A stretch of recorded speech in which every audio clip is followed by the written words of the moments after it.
right, well, we'll go ahead and get started. Hello, everybody. Thank you so much for joining us today for CLOC Solution Lab webinar, Thinking Outside the Box, Innovative Alternatives for Tackling High Volume Legal Processes, and that is presented by our sponsor, Integreon. My name is Laura McGee. I am the Content and Education Manager here at CLOC, and just before we get started, I'm going to point out a couple housekeeping minor things with the platform so that you can get the most out of today's session. At the bottom of your screen, you will see a chat box. Please feel free to utilize that chat box to chat amongst yourselves, amongst the other attendees, give any experiences, feedback from what you're hearing in the chat box. You will also see a Q&A box down at the bottom. If you do have any questions for our panelists, please go ahead and put them in the Q&A box. And then we're going to get to as many questions as we can at the end of the webinar. And then there will also be a session evaluation, very brief, 3 questions after the webinar is over. It will pop right up in your browser. If you could take just a quick second to fill out the responses to those questions, that is really going to help our presenters, and it is also going to help us moving forward at CLOC as we prepare future educational programming for you. So really appreciate it if you take a minute to fill out the evaluation. Also, we are recording today's session, so if you miss any part of it or if you want to go back and revisit it, you will be able to do so for the next 30 days, and we will send out the link to that recording in the follow-up email in the next 24 to 48 hours. So you can go back and watch it. So with that, I just want to welcome you all again. Thank you for taking time out of your busy day to join us. And also thank you to Integreon for bringing us this great session. And I'm going to turn it over to Robert to get us started. Thank you, Lauren. Thank you, everyone, for attending today. Again, my name is Robert Daniel. I'm a Senior Director of Financial Services at Integreon. I also helped create the Subpoena and Law Enforcement Compliance Service line with Mark Grant about 5 years ago. My background is I spent 25 years at Bank of America, 15 years in corporate auditing, and then one day the general auditor and the general counsel called me and told me that I'd been traded to the legal department. So that's how I ended up getting into legal. And then spent up 10 years in the legal department where I ran regulatory investigations and then discovery operations. If you told me when I started my career, I'd end my career in the legal department in litigation, I said you were crazy, but it was wild, crazy, interesting time. And since then, I moved to the other side of the table. And now being on the service provider and strategic partner side of the table. Again, today we're going to be talking about thinking outside the box a little bit here. And the focus of the webinar, we want to make this very conversational, interactive, and give you some good practical advice and guidance from our great partners that we have on the call today. The changing client services market for alternative legal service providers really started to shift over the last 3 to 5 years.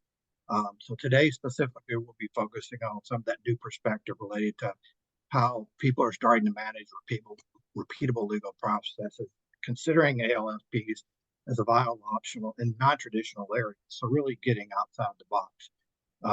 Integreon has seen clients reaching out to us for assistance in legal processes outside of what has historically been the focus of document review, contract migration, contract management. We responded to partners and I'm now partnering with clients in areas like third-party subpoena support, law enforcement requests, supporting garnishments, levies, liens, immigration compliance, legal administrative support, presentation graphics, and on and on. All of these have been service lines that have expanded or been created in the last few years, and are processes that just not too long ago were almost exclusively in-house. So the goal of our webinar today is really discuss and hear from legal operations peers in the industry on why they believe this is happening, types of legal process now being considered, how you navigate the internal approval processes, implementing the process, and how it's worked for them. And again, we want to provide some practical and relevant experience for you today. On the call today, we have 2 great partners, Genevieve Hutchinson from DoorDash and Karen Malabarupo from Liberty Mutual. So Genevieve, would you like to do a quick introduction? So hi, my name's Genevieve. Everybody calls me G. We joke that it's more efficient that way. I'm with DoorDash. I've been here a little over 2 years, so about 2.5 years. Prior to that, I was with an Intuit MailChimp. I was with them for a very long time.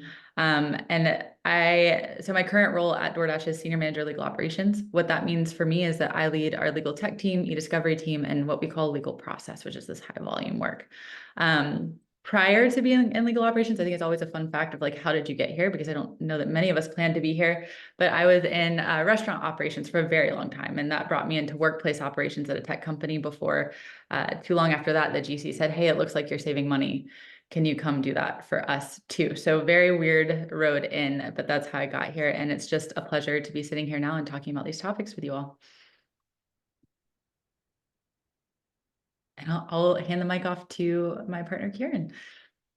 Thank you, G. Hello, everybody. Thanks for attending. Good afternoon, good evening, or good morning, wherever you are joining us from. And Robert, thank you for inviting me. My name is Kieran Malavarapu.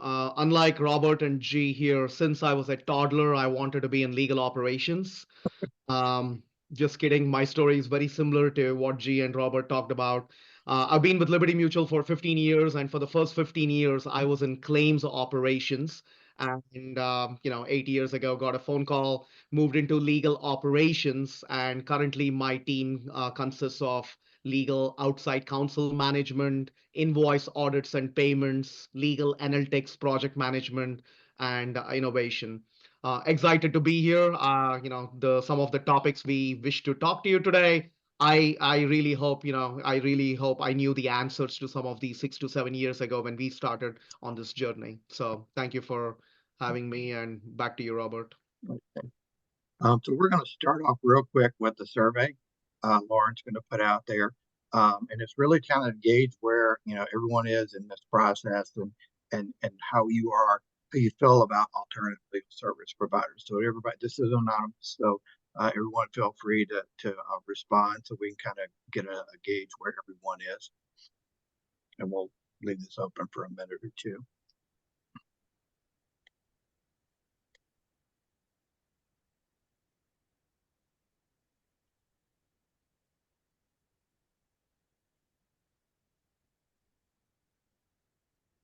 It'd be nice if we could do a before and after on this one too, right? Would be good. We should build that into our KPIs next time. A good do we do at the end, redo the survey.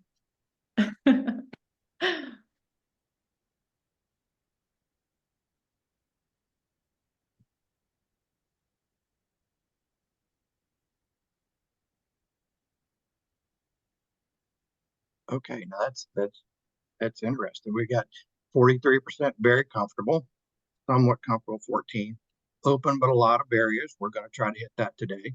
May try it in the future. We'll give you some ideas on that. No, we'll never use them. Well, maybe we can change your mind. So thanks everybody for participating in that. We really do appreciate it. Again, we want to start off with thinking about, all right, we got two great partners here, and we would like to hear from them on, why do you feel there has been a shift in perception of the use of alternative legal service providers over the last, great question, alternative legal service providers. So thank you for that question. We just assumed most people knew, so apologize for that. So we'll start with G. Again, why do you think there has been a shift in the use of alternative legal service providers? That's a great question. So I think depending on the environment that you're in, you're probably getting a lot of pressure to do a couple of things right now. The first is make huge strides in technology advancement. The pressures on legal operations right now to innovate, to think about AI, to do all of these things in tandem with the responsibilities that we used to have is huge. And so we have to think about how to do what we've always been doing, which is more with less, but truly less people and less spending, and still accomplish these really ambitious goals. And so the cost of that is one of the drivers here. How do we do more with less? How do we spend less doing it? But also the need to innovate is one of those drivers as well. I think there's also this shift in perspective we always thought that legal work could not be, we're calling it disaggregated, so decentralized. But I think there's a lot of thought going into right now what truly is legal work versus what's repeatable work. And those differentiations have been driving that change in perception as well. And then for those that have a strong belief in centralization, ALSPs are still a great answer because they're a way to leverage others to do the work while having direct oversight. So you can centralize more of what maybe in a leaner environment you might have seen go out into the business if it looked like a repeat process, and still have it within legal, just have it under a different model and framework for resourcing. And I think the last thing is we all need more space to be more creative. And legal ops is taking on a lot of functions that I think I might have argued at a different time were traditionally not ours. And it's our job to figure out how to manage that work or how to clean it up so that someone else can manage it. And so we're getting more creative, and that push to be creative in how we resource is also one of the drivers in changing that perspective. But those are just a few of the things that have come to mind for me. And I know Kieran has many more on his plate as well. Yeah, thank you, G. I think I would start with technology, with the internet, smartphones, cloud. I think we have created a very well-connected global business world. Communication can happen in milliseconds. So something that was not possible 20, 25 years ago is so prevalent across the economic system, which then takes me to the second thing, which is all the other industries are doing it, right? You think about airlines, hospitality, financial services, pharmaceuticals, all of these are highly regulated industries, yet they have successfully outsourced parts and groups of organization. Now, why would they do that? Which leads you sort of into the third bullet, which is think about core focus. All of these organizations have renewed their focus on what their core competencies are. So if you, for example, if you are a law firm, you want to provide the the legal services, everything else is really not core to what you bring to the table, right? And similarly, you can expand that to airlines or pharmaceuticals and all of those. So this renewed focus on core competency means you have to start thinking about outsourcing some of these non-core activities, which then translate into some of the, it gives you extra resources, whether you want to innovate, whether you want to be more efficient or save. One interesting thing that we are also noticing is in probably the last 5-10 years, the talent pool that we are working with also demands better technology, better, focus, right? So suppliers, vendors, clients, all of them have more of these digital interactions, and they really don't care where they come from. So it's becoming much more seamless. So I think all of these add to this change of perspective over in the legal operations world. Thank you, Kieran. Now, Laura, we're going to go to another survey here. We're really going to try to focus in on what are some of people's very specific or key concerns for working or not working with an alternative legal service provider. And again, from all our collective experience, we very quickly, in a matter of a few seconds, came up with these between the three of us. So we wanted to kind of see, what everybody else was thinking were their most significant concerns would be. Which also makes other the really intriguing box here, because these came from our minds, and I'd be really interested to hear what we were not able to come up with. So if you have an other, if you could type what that other is, and maybe in the Q&A box.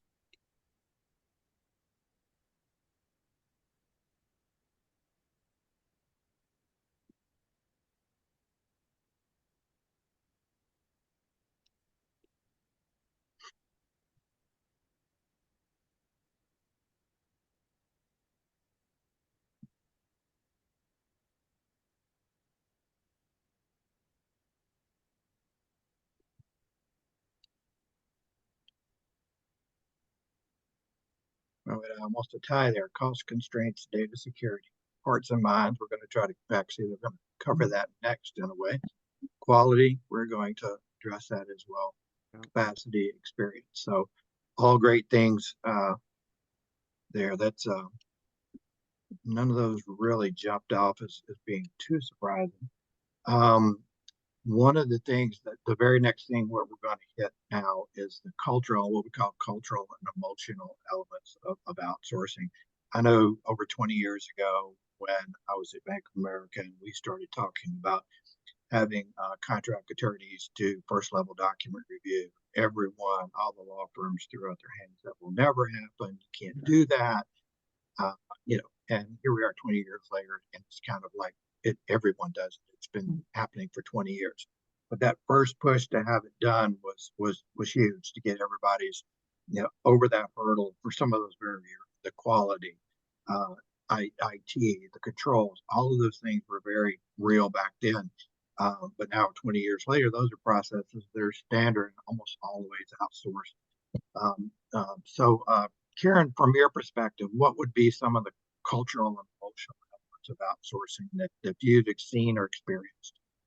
Yeah, I think from both personal experience as well as what I'm seeing through the poll, the hearts and minds and the and I would say the trust, they're all sort of related. So a couple of cultural elements that I would throw that should be considered are communication styles, right? Different cultures have varying communication styles, and it changes the clarity, it changes the expectations and how information flows. You can have a very hierarchical culture where everything has to go through the supervisor to the manager versus something that you normally work in United States, which is if there is a problem, just send it to the person who needs to, right? So you got those communication styles. Language barriers used to be a big deal. I'm not finding language barriers to be a problem anymore. It does create a little bit of extra time. It does require some patience and communication. The other cultural element, we can easily work around all of these because you're working globally. There are going to be holidays and work schedules that have to be figured out. So, when we work with, bank holidays in United Kingdom and, cultural religious festivals in Philippines or in India, so those have to be planned ahead. I think I would probably put more focus on the emotional or the trust elements, if I may. Very, very important to establish trust with your outsourcing partner, both at the leadership level as well as at the team level, the people who are actually doing some of this work. It does require time. It requires transparency. It requires a lot of communication. One of my, in my team, one of the things that we talk about is when we bring in a outsourcing partner or a new team member, they are just like another one of your staff. So they have to go through a particular onboarding time. They have to be trained properly. You need a lot of patience when you bring in a new employee. So I think that's going to be very critical when you want to build trust. And then the other thing is, I think companies sometimes may feel a loss of control over certain business functions that leads to anxiety. That can be overcome based on some initial conversations, on both parties, trying to establish what are the right expectations, what are the processes. So I think all of these, I wish, again, I knew all of these 6, 7 years ago, but they do take time and all of them are achievable. Gee, what are your thoughts on the cultural and emotional elements here? Well, I think Karen did such a beautiful job of covering kind of the global cultural considerations, but we also have internal cultural considerations.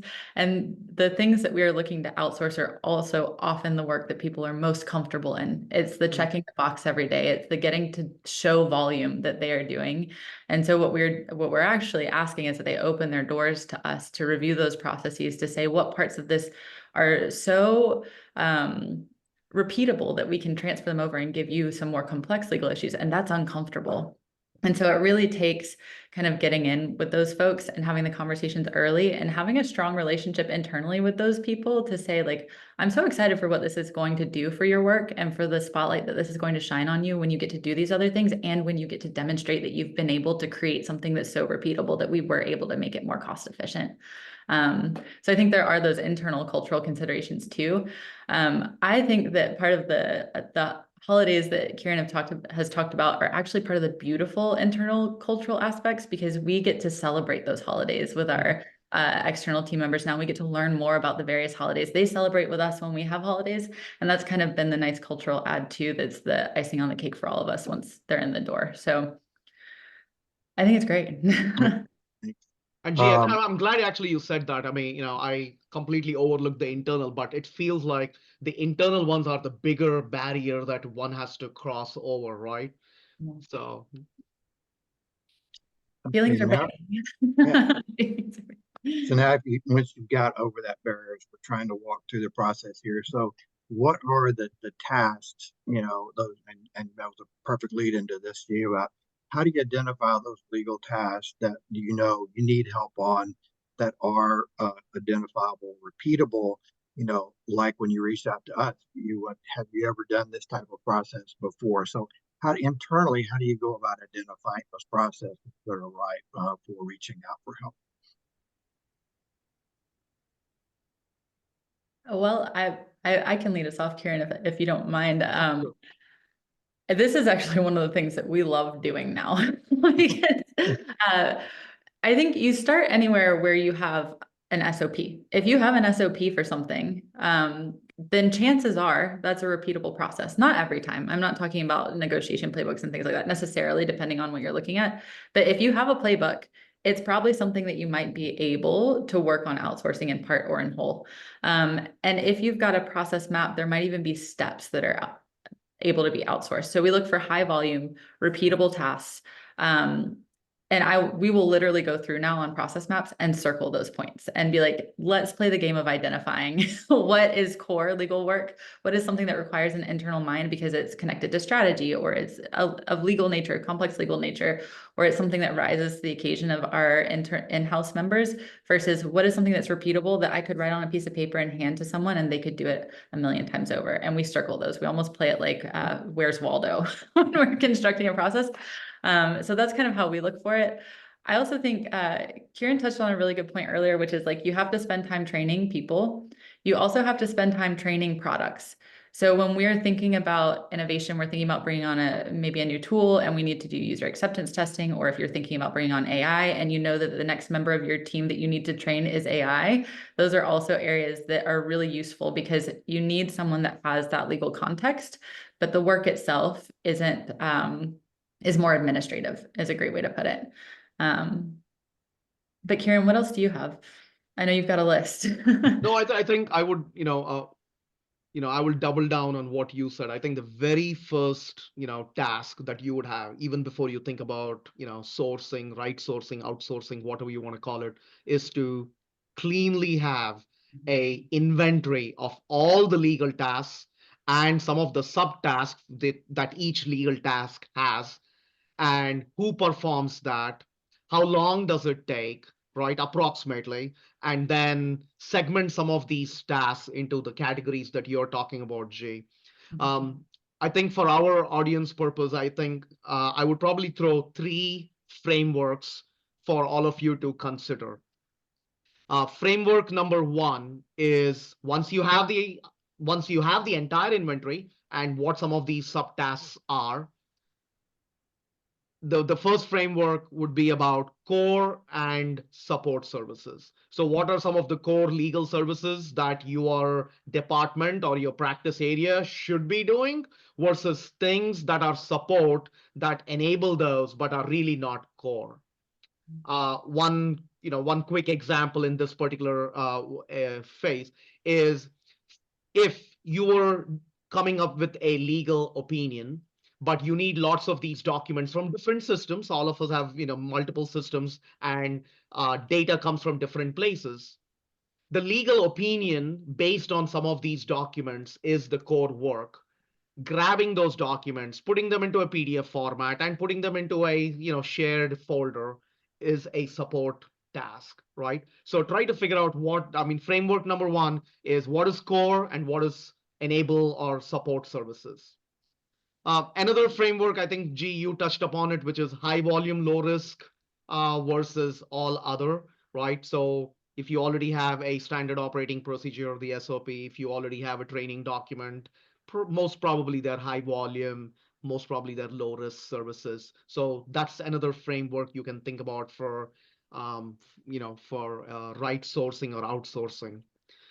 Framework number 3, I think, talks about more about complexity, if I may. in every legal department, in every law firm, there are lots of administrative tasks. There are core legal services, and then there are complex or specialty legal services, right? So think about the complexity. The routine and administrative tasks are things that I mentioned, whether it be legal research, NDAs, contract, just, the first draft of a contract based on some other standard that is already there. And Robert, you asked for some more examples on what could be outsourced. I think about it as litigation support, data entry, retrieving documents and filing documents, and making summaries of existing documents and putting it back into the system, right? So all of these, I would call them routine and administrative tasks. You go up the complexity, you run into sort of, now you're going into contract management, something that you would never have done 10 years ago, but now contract management is in that space. Maybe the drafting, the reviews, at least the first reviews. Recently, I came across some IP related services, so patent and trademark related reviews, right? So slowly you're increasing in the complexity.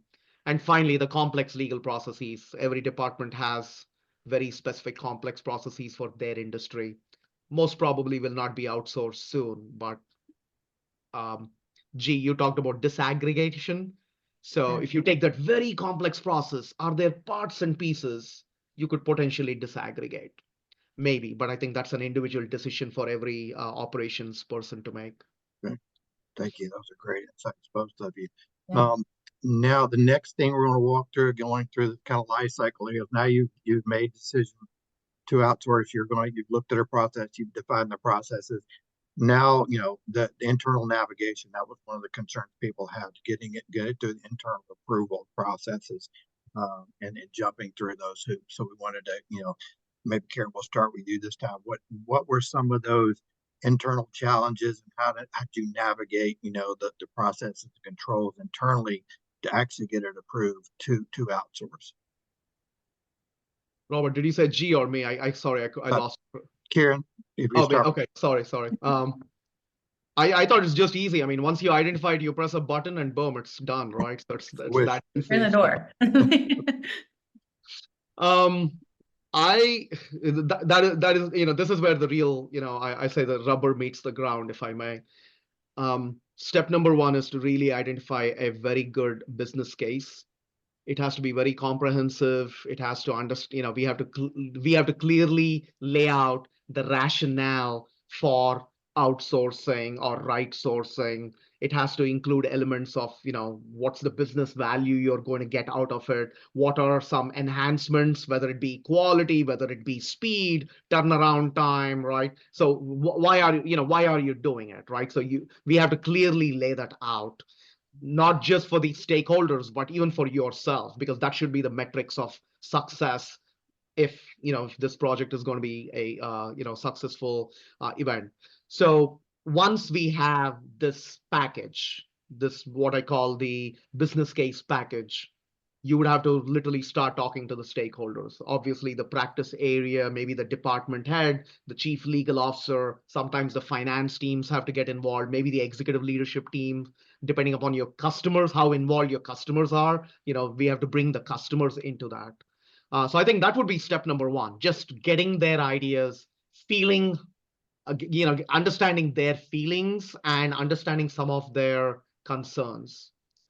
We ran into, when we were doing this, we ran into a couple of clients who said, we don't care if you source it or not.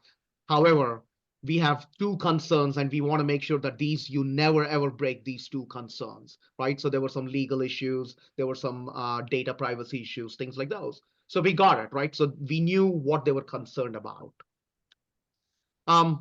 Once that business case is circulated around and generally you get the nod, if I may, I think the next step is going to engage some of the critical departments. For me, technology and the legal department, very, very critical because they understand a lot more than legal operations. There are going to be data issues, privacy issues, system integration issues, there are obviously going to be talent issues in terms of communication, third-party risk management. So I think all of these communities have to come together and lock hands. So I would say those are the first few steps of the process, in my view. Gee, I mean, what did you guys do at your place? I think you did a really beautiful job of giving the framework, Kieran. What I might add in is just I want to lean in on the developing the business case, because let's talk about what this really is.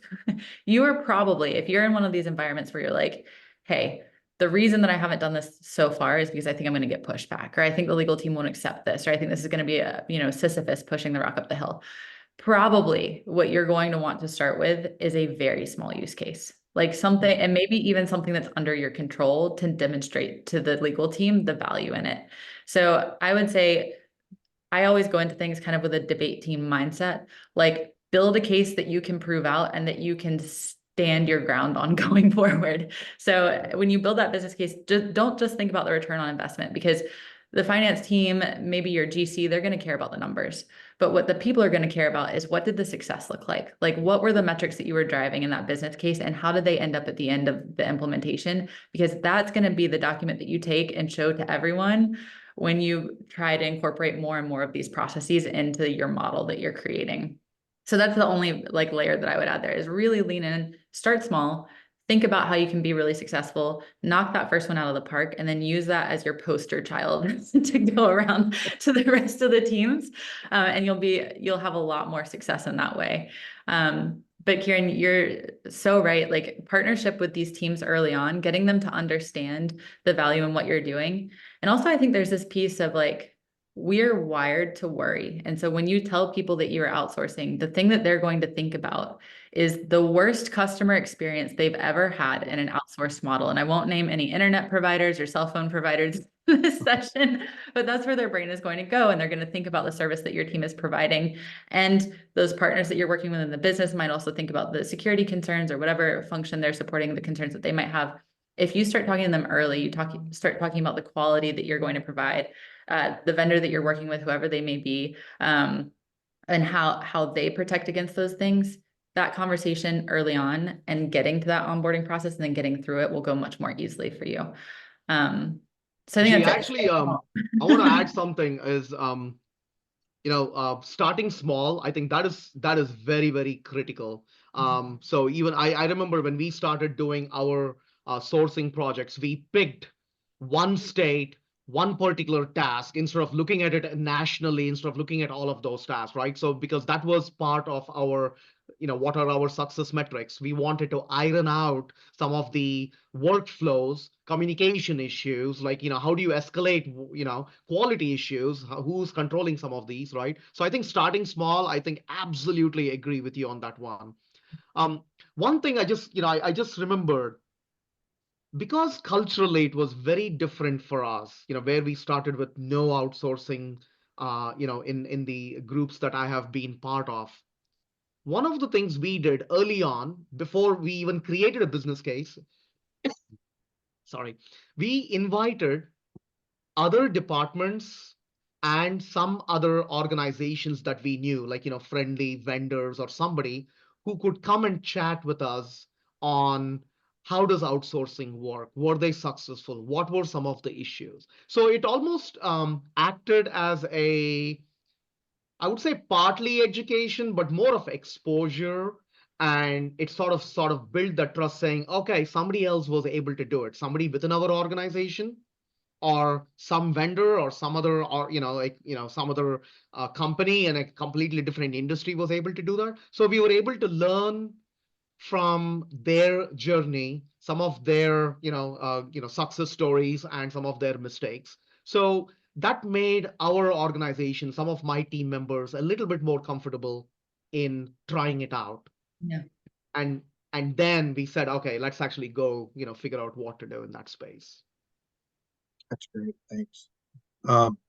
Next, we want to really talk about some of your practical experience. Now, both of you have been outsourcing now for a while. Karen, we've been working with you guys for like 5 years now, and G, just about 1.5 years. So, G, just how is it going? What are the some of the wins that you've experienced? Challenges, how are we doing? Just, from practical perspective, as you've grown. Yeah, okay. So there was one topic that we kind of brought up when we were discussing all of this, which was the factors that can make or break an outsourced agreement. And I bring that up because I think when you ask how it's going, the question is really, how are we doing? Because there are so many pieces that if you're thinking about outsourcing, you're going to be responsible for being successful in first before any partner can help you. That's the kind of the focus point and where we've come back around to many times when we're thinking about how we're doing. We had predefined, I've always thought about predefining metrics when you go into a situation like this. So designing a QA process that can demonstrate those metrics is really, really important. And that's actually one of the hardest parts. So you've got your playbooks, you know your process, you're ready to hand that off to someone. You've done your first job right. And if that's going well, then the beginning of the relationship is going to go well. Next step is like, how do I determine whether I'm meeting my goals?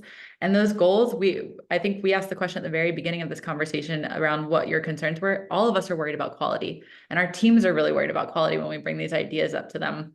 So the second thing that you're going to have to be really responsible for as the person engaging in this relationship is how you measure quality.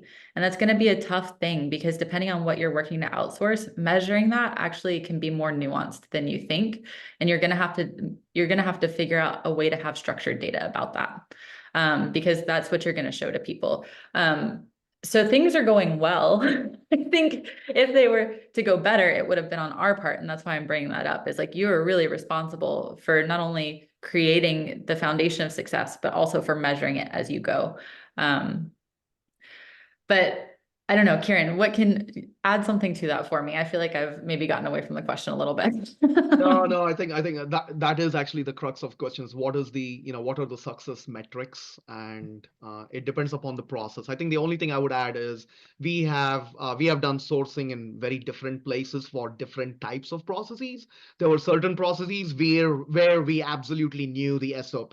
It was done in a very specific process. Then we also sourced processes that we did not have documentation or good data about. We knew we wanted to source it, but we didn't have very written. It was all in people who were doing it had it in their heads. They did a great job, but we were not able to pull the data or look at the data and understand what was going on. Similarly, certain exceptions. We do business all around the world, and specifically in United States, you could have 50 state laws and so on. So some of these people specialized in certain types of states.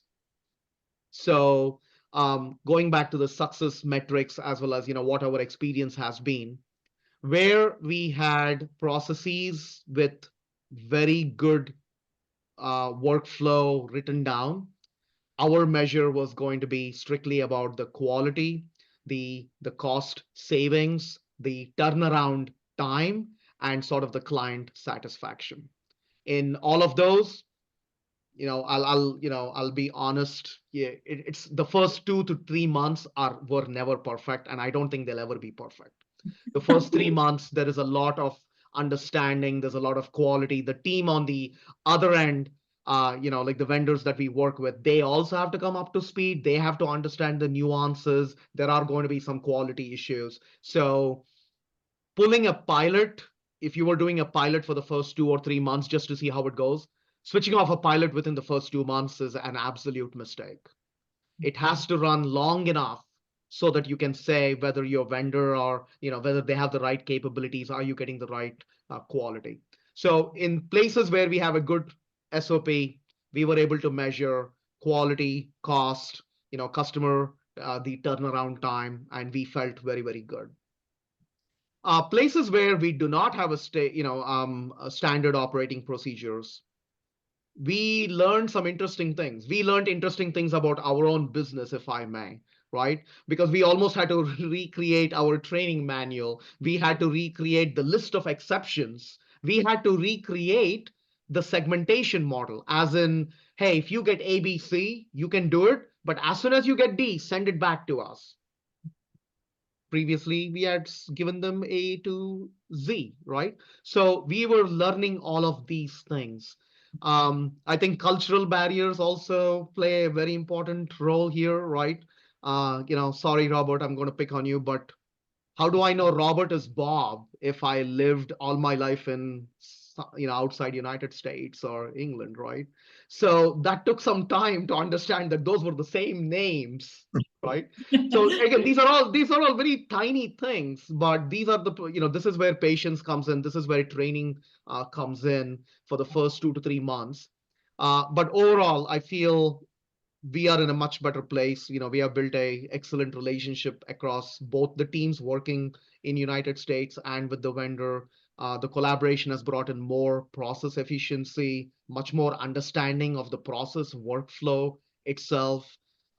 Internal clients have not complained. Some of them are very satisfied, but most of the times, if you don't hear a thing, good enough, right? So that means they're getting the work they need. So I think the process will definitely work. It does have its challenges and lessons learned along the way, as you said, Jay, is making sure that those success metrics are met. I love one thing that you said, Kieran, which was like, hey, we gave them process A to Z. And then we're like, whoa, whoa, whoa, maybe what you need is A to D. And then we need to do another checkpoint to kind of figure out what we're actually doing here. I think that's a beautiful way of putting it. Because it's true, to make this successful, I think what I was trying to say previously is you're going to learn a lot more about your business than you are about the vendor. And so you have to be ready to implement and then iterate and have that investment set aside in advance, because that's exactly what's going to happen is you're going to give them A to Z, and then you're going to say, actually, I didn't understand something about my process. I need to take this back. We're going to do A to D. And then at the D checkpoint, you're going to send to me, and I'm going to start bucketing to figure out what's going on here. So bucket A, bucket B, bucket C. And now I'm going to start knocking out those pieces to determine exactly how I want this team to handle it. And that's been a really beautiful part of the learning process. One of the other things that I'll call out is kind of, you do start in these partnerships needing a really rigid idea of what you want to have happen, because anybody that's learning something new is going to have trouble dealing in ambiguity. And that's whether you brought them on as a new hire or you brought them on as an outsourced team. But as you go along, I think the difference between alternative legal service providers and maybe some of the other types of resourcing you've been working with is that they do have a legal background and context. So when we've been talking about these quality concerns and what happens down the road, there's a much shorter runway to the quality that you're looking for. And you actually start having a really engaging conversation about it, because these are highly educated individuals who are really wonderful to work with, and they start having ideas about how things should go or about what you haven't seen yet. And that was a benefit that I hadn't anticipated. I think I had some misconceptions about alternative ways of resourcing, and I was really positively surprised by what I got back in return once we'd given them good guidance and some time to learn it. Yeah, I think that was one of the internal cultural barrier that we had to face, is the day you sign a contract, the next day the quality was going to be 100% and everything will be done, right? That took some time. That took some time for us to back off and have better expectations. The other thing I would say here is the unicorn situation in this particular scenario is you know exactly what your department does. You have a working document of every single step of the process, and you can take this big, huge bound booklet and just give it to somebody and they can start doing it. That is never the case for any organization, right? And this is where, as you dive deeper, you learn more things about your own business, and you have to tame down your expectations over time. And let's be honest, I don't think any of us would be as interested in our work if we did have that book. So this is what we're here for, right? Hey, Robert, I see a question from Jessica. Maybe I can read it, and maybe Okay. yeah. Engaging critical departments. Once you have a outsourced external partner onboarded that is working well, do you need to continue to do that full review, legal issues, data integration, etc.? Or does that get easier and quicker as you add more and more projects and processes and just start tackling issues for that specific task and project? It's like we have a mole, Kieran. It's a really wonderful question. I think I'm interpreting this as not like the security review, which maybe is a separate issue, but like Does it get easier for your team to identify the work that should be going to outsourcing when you come to them? Are you interpreting it that way as well? Me too. Yeah. Okay. It's also the partners that we talked about, right? All the various partners that we brought onboarded. So does it get easier or you start from scratch every time? Oh, it gets so much easier. And in fact, that's part of what I've loved about this model is that you only need a few success stories and then people start picking up on it. And your legal team will start thinking about this before you get to them. So you'll walk in to help them resource something and they'll say, hey, remember that thing you did with X, Y, and Z? We've already kind of thought through this and here are the steps that we think can be taken over by that team because we really actually want to work on these other things. They start getting excited about their work again because they aren't having to do the mundane, if you will. Your partners get used to the request. So at least in most of my situations I've been in, I've started going to them and they're like, we know what you're here for.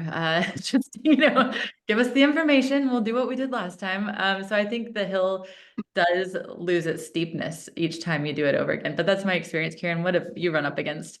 I would sort of maybe break out my answer as the cultural side and then the technical side, right? So Good point. cultural side, I agree with you. Cultural side, once you do it, people can understand that, yes, this concept can work, whether it be with the same vendor, whether it be with a different vendor, but the concept of sourcing it right, the concept of losing control of certain parts of the workflow, that gets easier and easier. And of course, the finance team, IT team, once they know what you want them to do, it gets easier.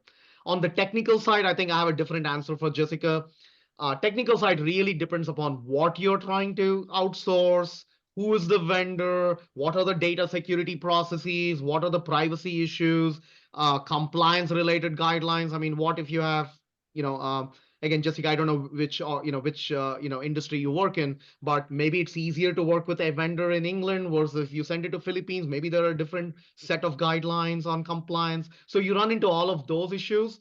Those problems don't go away. Those are project by project, initiative by initiative. But the overall cultural elements do get a little bit easier.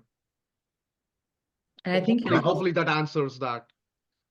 And I'd just say from the vendor side, we see it getting easier because we've already gone through, we've got a relationship with third-party reps. We've gone through the IT audits. They've seen us, they've seen our processes, seen our controls. So for when we're, if G calls us, I need you to help us on another process. Well, we've already done all those other things. Right. We already have a master service agreement. We create a new statement of work for this new process, and we're not just off and running. It still have to go through the process and documenting everything, but a lot of those hurdles have already been jumped. So you may just have to update or something. So from our perspective, we see it being easier once we're already inside and helping. And on IT, almost everything we're doing behind Clyde's firewall. So we want to leverage that in our clients' information security controls. So we're staying behind their firewalls. Once everybody gets comfortable what we're doing, we're staying behind the firewalls. Even IT starts, not backing down, but they become more and more comfortable with it as well. Yeah. Okay, so we got about 11 minutes left. So the last thing I want to talk about is really the future state. So I know G and Karen, you guys are from two kind of opposite ends of the spectrum. Karen with large company, been around for many, many years. You've got separate departments within legal ops, focusing on process design and efficiency. And G's building a plane while she's flying it, and they're designing processes and trying to implement good controls, on the front end. So, from that perspective, what do you see the future going for alternative legal service providers? I guess I'll start with you, G. Oh, sure. So here's the way I probably would think about these things. If you are in a fast-paced, low-resource environment, meaning sprinting 100 miles per hour in bare feet, I think about the future of ALSP as being the way that you keep your legal operators in those coveted strategy positions, rather than having them get bogged down in work that maybe is going to use up a bunch of their time, but not add a lot of value for your team. So keeping them in those strategy roles. I also think that when it comes to innovation, it's going to accelerate your technology timelines. If you need to do training or testing for a product, that's often where the resource need expands, but the headcount does not. And if you want to stay on pace and on target with your timeline or with your maturity model, you're going to need to figure out a way to get those things accomplished while keeping yourself in that strategy seat once again. I also think it's kind of interesting because, well, Robert, you said it, in a fast-paced environment, if you've got things coming up, maybe you've had a regulatory change, maybe something has changed about your legal landscape. It's a great way to stop the bleeding, even while you maybe don't have it nailed down perfectly from a strategy perspective yet. You can get people in quickly to help you with whatever you need to do to comply. And meanwhile, you can think more long-term. You actually have the resources and the bandwidth to think more long-term about your strategy. And then the last thing I will say is, this was the part that I think was one of the lies I told myself, is I always thought that alternative legal services were for the legal department. It was like not legal ops, like it was for me to help others implement. But because legal ops specializes in the operations side of things rather than making these complex legal decisions, it's actually the most natural partnership that I hadn't really considered previously. It's cost efficient, flexible headcount. The cost rises and falls with the need, and that's really helpful, especially when you don't have permanent resources. So I kind of see it as being the future flex for us, for me, and hopefully the situations that I'm in. Yeah, I think I would agree with what G said. I cannot predict the future. I mean, things have changed so rapidly over the last 4 or 5 years. I go back to sort of some fundamentals, if I may. If you think about any legal department, or for that matter, any organization, what are the success metrics for that particular department? And then how do you accelerate moving in that particular direction? So if you're in a legal department, you're thinking about operational efficiency, whether it be the amount of time taken per case, how quickly are you able to finish the legal work assigned to you, those things are naturally going to be increasing as there is a focus on efficiency worldwide in every single industry. Then there is also the financial performance. There is client satisfaction, obviously, right? But the key thing that the legal department has to focus on is this compliance, risk management, legal business issues, the global business issues that they have to figure out, right? So if they want to focus on that core value and still able to have the highest client satisfaction and be financially better and have a good performance operationally, be more efficient, what are the various steps they would have to do, keeping their costs slower than inflation, right? And that is where I think outsourcing will increase. It still goes back to one thing, is departments have to sort of figure out what are they doing today, making sure that they have a very good inventory. I think over the next 2 to 3 years, you will see a lot more systems and technologies being deployed in that particular space, understanding the work you're doing today. And once you understand that work, identifying if it is complex, non-complex, core, specialty, or administrative tasks, and then sort of trying to figure out, which ALSP does the job in that particular space would be the natural next step. So I definitely see ALSPs growing over the next 2 to 3 years.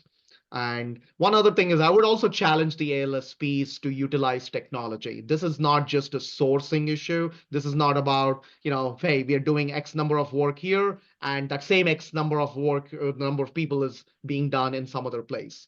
I think they also have to bring to the table utilization of better technology, working with their clients, whether it be artificial intelligence or robotic process automation or better, intake systems or matter management systems. I think part of that responsibility would fall into the alternative service providers over the next few years. Thank you. And from our perspective, I mean, kind of going back to where I started, we've seen with both of you as clients, you come to us and needed help in an area non-traditional. And we were honest with you, we'd never specifically done that, but we can, our core competencies to do that. And we work with you to develop those processes. And that keeps happening over and over again, like in the third party subpoena, law enforcement requests, garnishments, levies, and liens.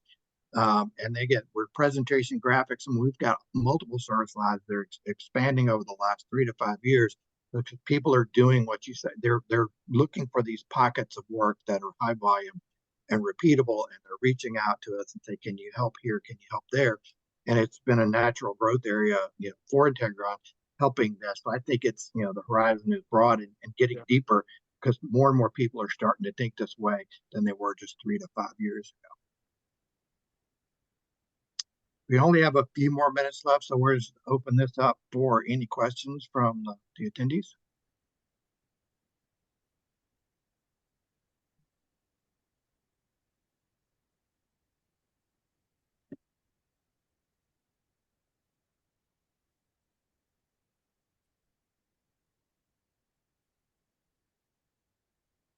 Well, I guess we did a great job, guys. Don't let us off the hook that easy, Robert. No, there's got to be questions out there. There are a lot of smart people in the call.